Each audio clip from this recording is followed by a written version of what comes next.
A desensitization program is very important to the treatment protocol for complex regional pain syndrome. Desensitization is basically helping a person accommodate to a particular stimulus or a texture or a fabric or something that they touch that generally does not feel good. It creates pain. And in using the desensitization approach, you're helping the patient to be able to interact with various textures, fabrics, objects without triggering that pain response. A common misconception with desensitization is that as you quote unquote desensitize to the texture, that it feels good. And with complex regional pain syndrome, that texture may never feel good. It may not feel normal. The desensitization protocol is really designed to minimize that triggering of pain when you come into contact with the different fabrics or objects. Typically with the desensitization protocol, you start with the things that are least noxious or that cause the least pain response and work your way towards things that invoke more of a painful response or more uncomfortable, more difficult to manage. For instance, you may start with something very soft, a very light touch, something like a feather or a silk scarf, and progress your way through a variety of fabrics to synthetic fabrics, to cottons, to wools, working your way towards something that's much rougher like a Velcro or a carpet texture. So progressing through each of those stages, allowing the body to kind of reincorporate that sensation to the point where it is not triggering that pain response, but at the point where you're changing levels and moving to the next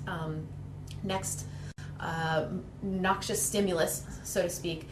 So tell me a little bit about the difficulty that you're having with your hand. It hurts for anything to touch it. Even sometimes when I blow on it, it's very, very painful. So just the air brushing, air going passing by, over it, the wind breeze. blowing a breeze, Yeah. can be very uncomfortable. Yeah. Can I touch your hand? You can touch my hand, yes. All right. So I'd like to demonstrate a little bit of how to start the desensitization process, but this may be a little bit uncomfortable. So I'm going to touch your hand and show you a little bit of what I would have you do. Are you able to relax your fingers? Okay, let's try to relax them into an open position. No, there we go. They don't relax there. There, I was going to say, that might be a little bit more active. So if I were doing desensitization with you,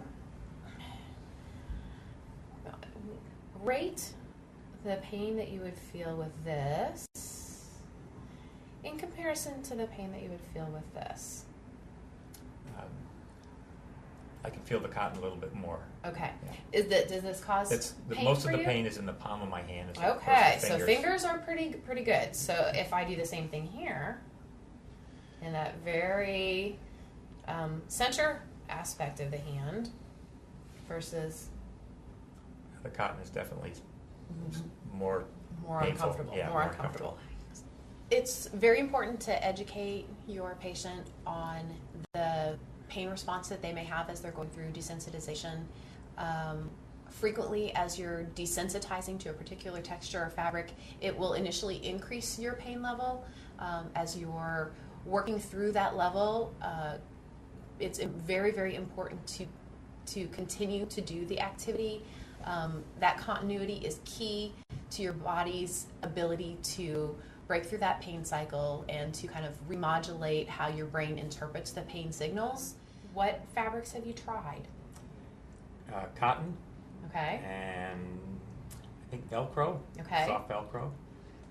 And did you do better with a deep touch with the textures, or were you able to tolerate kind of the light? And initially, the light touch, and still the light touch is the painful touch. Okay. A strong touch is not as painful. Okay. But the light touch is pretty painful. So for you, light touch is much more difficult. Yeah. So obviously, in doing a desensitization program, you would want to work through the various textures of fabrics, from that softest to the most noxious or most rough, but using that light stroke versus the deep stroke. So it might be kind of going backwards from what many people experience.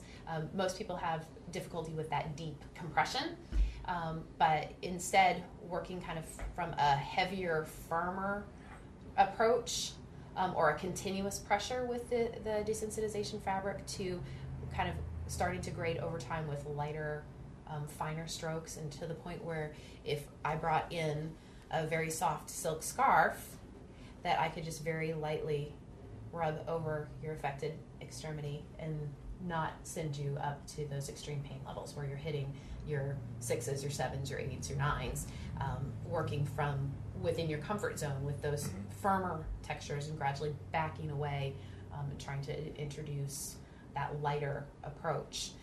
Once you would progress from that silk, kind of working from that light texture, and actually for you, because those firmer, more compressive movements are easier for you to tolerate, you might actually work through the desensitization protocol kind of backwards, maybe working with some fabrics that might be more of a rubbery plastic that might give you that firmer compression that would be easier to tolerate that deep pressure, and kind of going backwards from more, for what some people find more noxious, working your way backwards towards something that's a little bit softer, a little bit spongier. It's going to give you a little bit different approach.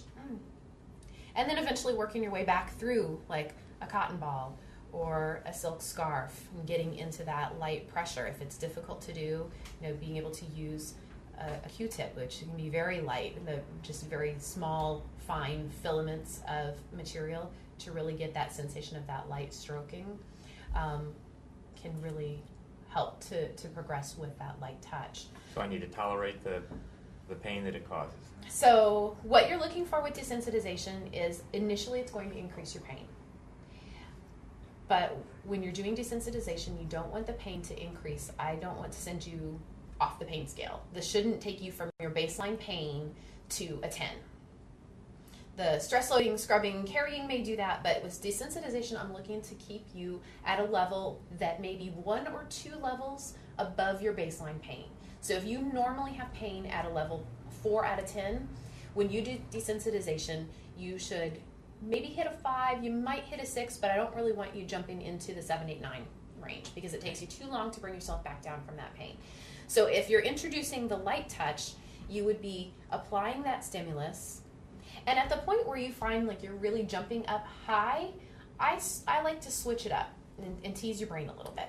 So I like to switch it up from an area that is painful or uncomfortable to an area that's not. So that might be the back of your hand. So you might go from doing this light brushing desensitization on the inside of your hand to doing the same thing on the back of your hand. Give your brain just a minute to kind of recognize that this is not a painful stimulus. This is cotton, it's soft, it feels normal, kind of normalize that sensation. And as this kind of calms down a little bit, then go back.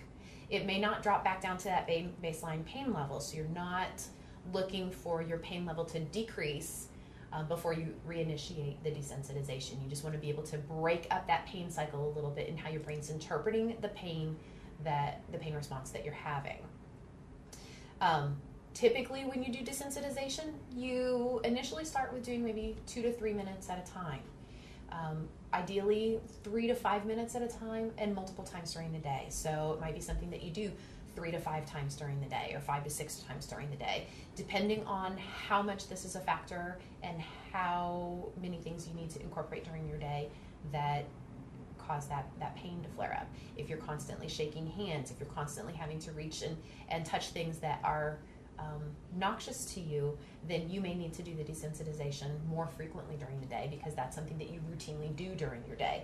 If it's really something that is occurring only a few times during your daily activities, then you may be able to practice your desensitization 3 or 4 times throughout the day. Does that make sense? That makes very good sense. I just, I'm not interested in experiencing extreme pain, so that's desensitization should not cause extreme pain. So the point of this is really to help your brain understand that what you're asking it to touch in the area where you're having pain, that this is not a typically painful stimulus. And it's just helping your brain rewire itself or modulate that pain response. Okay. Even though it was very painful, I endured, I made progress working with the physical therapist and was able to get back to my flying career. Therapy is a critical component to the treatment of complex regional pain syndrome, but it's not the only component to treatment. Many people, if they're diagnosed early, can respond very well to the medical management and the therapeutic management of complex regional pain syndrome. But a lot of people aren't diagnosed early. A lot of people are diagnosed later. They've dealt with multiple physicians, multiple clinicians, and now they're coming to you for treatment, and they may need more than just the therapeutic intervention. Having this disease has been very difficult, from the diagnosis to where I am today. In the beginning, it wasn't so bad, and as it's gotten worse, I've had to learn to cope with the fact that this disease is now going to be a part of my life, and I have to learn to live with it.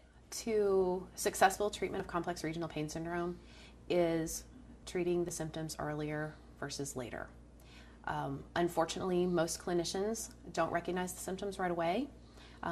Most patients don't get diagnosed early, and therefore the treatment isn't initiated as soon as it can be.